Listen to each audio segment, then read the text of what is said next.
Bienvenue en Roumanie, à Cluj-Napoca. Je suis arrivé il y a quelques jours, donc je te fais ma première vidéo en extérieur. Il fait très beau, il doit faire 13 degrés, donc on est très content. Et je te ferai sûrement une vidéo sur le sujet dans les semaines à venir ou dans les mois à venir. On verra bien comment ça se passe. Alors écoute, aujourd'hui je voulais aborder un sujet avec toi, mais d'une importance capitale. Quand tu démarres dans la rédaction web, il est impératif de se concentrer sur les 20% d'actions qui te ramènent 80% des résultats. C'est ce qu'on appelle la loi de Pareto. Tu la connais sûrement, elle est trop vraie, elle est universelle.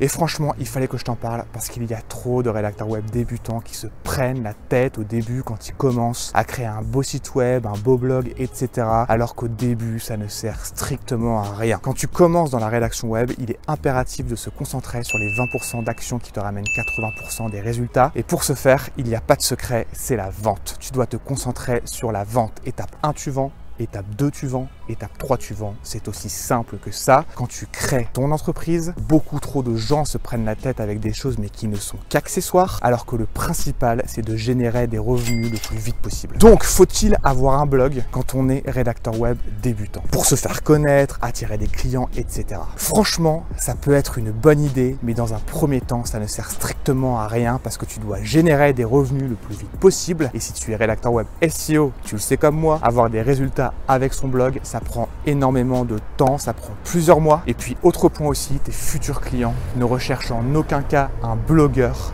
ils recherchent une personne compétente, capable de les aider à booster leur trafic et leur chiffre d'affaires. Ça ne va pas plus loin. En plus, gérer un blog, ça prend énormément de temps et quand tu commences dans la rédaction web, tu n'as pas une seule seconde à perdre. Tu dois te concentrer sur une seule chose, c'est la vente. En plus, si tu comptes présenter ton blog comme portfolio, écoute, pourquoi pas, mais là encore, tu es rédacteur web SEO et tu le sais bien, ça prend énormément de temps. Il faut que tu aies des résultats avec ton blog, sinon tu vas perdre en crédibilité. C'est ton image qui en prend un coup. Donc, quand tu commences, tu n'as pas le temps de faire tout ça. Tu dois vendre, tu dois trouver des clients, tu dois bien vivre de la rédaction web. Le reste, au début, n'est qu'accessoire. Regarde-moi, j'ai pas de site, j'ai pas de blog, j'ai pas de site vitrine, je n'ai rien de tout ça et pourtant je vis très bien de cette activité. Quand j'ai commencé dans la rédaction web, mais j'ai compris un principe fondamental. Il faut se concentrer sur la vente, c'est ce qui compte le plus. Et si tu n'as pas un portfolio super garni, propose à tes futurs clients un article test et tu leur demandes de te régler si et seulement si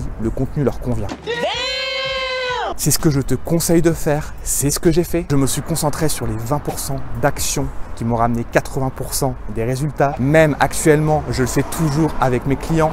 Quels sont les 20% de mes clients qui me ramènent le plus et pour lesquels je fournis le moins d'efforts? Et c'est ce qui me permet de me dégager un maximum de temps et de bien vivre de ce métier. Donc, à chaque fois dans ton business, pense loi de Pareto et n'oublie pas quand tu commences dans la rédaction web, étape 1 tu vends, étape 2 tu vends, étape 3 tu vends, le reste n'est qu'accessoire, on s'en fout, tes futurs clients s'en foutent, eux ce qu'ils veulent c'est une personne compétente, capable de les aider à augmenter leur trafic et leur chiffre d'affaires. Clairement ça ne va pas plus loin, ne fais pas comme la plupart des rédacteurs web débutants qui se prennent la tête sur des choses inutiles. Sur ce je te souhaite une excellente journée, une excellente soirée, tu me mets un petit like, dis-moi ce que tu en penses dans les commentaires. Si tu ne l'as pas encore fait, sache que tu peux aller dans la barre de description pour télécharger un exemple d'email qui te permettra de collaborer plus facilement avec des agences de stratégie digitale. Sur ce, je te souhaite une excellente journée, une excellente soirée encore une fois et à très très vite.